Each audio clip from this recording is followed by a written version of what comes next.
नमस्ते। कभी सोचा है कि एक ड्रिंक और सलाद की ड्रेसिंग में कोई गहरा केमिकल कनेक्शन हो सकता है? आज हम ऐसे ही दो जाने पहचाने केमिकल्स की दिलचस्प दुनिया में चलेंगे, जो ऊपर से तो एकदम अलग लगते हैं, पर अंदर से एक दूसरे से जुड़े हुए हैं। तो देखिए, एक तरफ है कोई अल्कोहलिक ड्रिंक और दूसरी तरफ है सिरका। एक पार्टी की जान तो दूसरा किचन का सामान। आखिर इन दोनों में क्या कॉमन हो सकता है? चलिए आज इसी पहेली को सुलझाते हैं और देखते हैं कि ये हमारी जिंदगी में कैसे घुले मिले हैं। आज के इस सफर में हम सबसे पहले इन दोनों की पहचान करेंगे, फिर इनके केमिकल स्ट्रक्चर यानी बनावट को समझेंगे, और फिर सबसे दिलचस्प बात कि कैसे एक दूसरे में बदल जाता है, और आखिर में देखेंगे कि हमारी दुनिया में इनके क्या-क्या रोल हैं। तो चलिए कहानी शुरू करते हैं और मिलते हैं हमारे आज के दो मेन कैरेक्टर्स से। पहला है इथेनॉल, जिसे ज्यादातर लोग अल्कोहल के नाम से ही जानते हैं।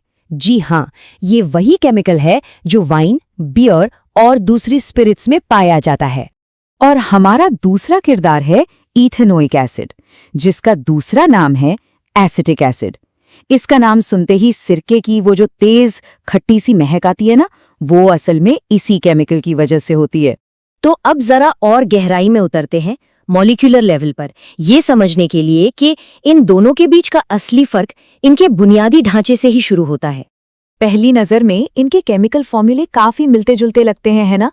लेकिन सारा खेल यहीं पर है। ध्यान से देखें तो इथेनॉल में एक OH ग्रुप है, जबकि इथेनोइक एसिड में एक COOH ग्रुप। एटम्स की बनावट का यही छोटा सा फर्क इनकी पूरी प्रॉपर्टीज को बदल देता है। तो सबसे जरूरी बात यही है कि असली खेल फंक्शनल ग्रुप का है। इथेनॉल का OH यानी हाइड्रोक्सिल ग्रुप उसे एक अल्कोहल बनाता है, जबकि इथेनोइक एसिड का COOH यानी कार्बोक्सिल ग्रुप उसे एक एसिड की पहचान देता है। यही ग्रुप इनकी केमिकल पर्सनैलिटी तय करता है। चलिए अब आगे बढ़ते हैं और देखते हैं कि ये जो मॉलिक्यूलर लेवल पर अंतर हैं, वो इनके फिजिकल प्रॉपर्टीज में कैसे नजर आते हैं, मतलब उन चीजों में जिन्हें हम देख और महसूस कर सकते हैं। ये टेबल तो सारे फर्क को बिल्कुल साफ साफ दिखा देती है। देखिए, इथेनॉल 78 डिग्री सेल्सियस पर उबलता है, तो इथेनोइक एसिड को 118 डिग्री चाहिए। गंध तो दोनों की जमीन आसमान जैसी अलग है। और सबसे बड़ा अंतर, इथेनॉल का pH न्यूट्रल है, जबकि इथेनोइक एसिड, जैसा कि नाम से ही जाहिर है, एक एसिड है। इथेनोइक एसिड को वीक एसिड या कमजोर एसिड कहते हैं।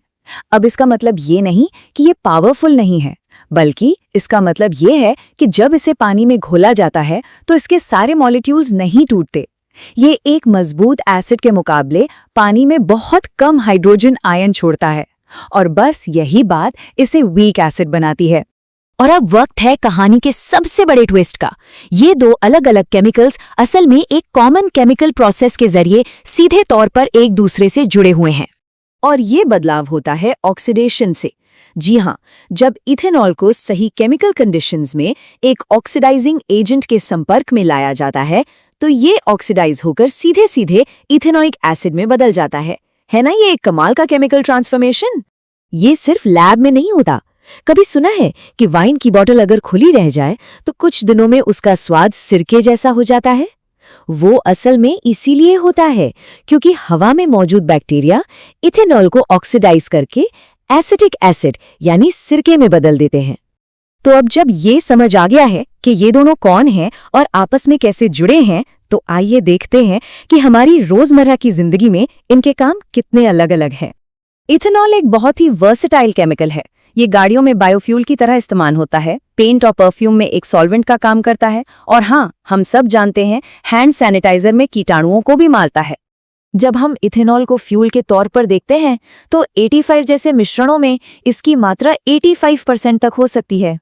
ये बात इसे फॉसिल फ्यूल पर हमारी निर्भरता कम करने के लिए एक जरूरी रिन्यूएबल एनर्जी सोर्स बनाती है। दूसरी तरफ इथेनोइक एसिड का सबसे बड़ा रोल फूड इंडस्ट्री में है। सिरके के रूप में ये अचार, सॉस और कई चीजों में एक प्रिजर्वेटिव का काम करता है, यानी उन्हें खराब होने से बचाता है। इसके अलावा ये प्लास्टिक और दूसरे केमिकल्स बनाने के लिए एक जरूरी रॉ मटेरियल भी है।